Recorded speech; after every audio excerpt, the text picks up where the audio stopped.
How did one of Britain's top generals go from commanding victories to surrendering an empire at Yorktown? Welcome to Oliver's History Project, where you'll learn the exciting true history in the novel, The Unlikely Life of Oliver Atkinson. Charles Cornwallis was born into British nobility in 1738. Trained as a professional soldier, he believed deeply in duty, order, and the British Empire. When rebellion erupted, Cornwallis crossed the Atlantic to suppress it, commanding disciplined troops against a young, untested Continental army. Cornwallis fought Washington in New York and New Jersey, winning battles at Long Island and driving the Americans into retreat. Unlike many British officers, Cornwallis fought alongside his men, brave under fire, aggressive in pursuit, and respected by friend and foe alike. Cornwallis became central to Britain's southern strategy, pushing through the Carolinas to break Patriot resistance and restore royal control.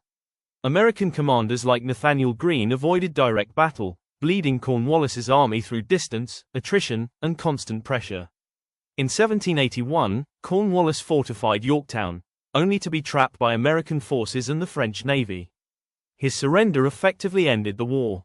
Cornwallis returned to Britain, later serving as Governor-General of India.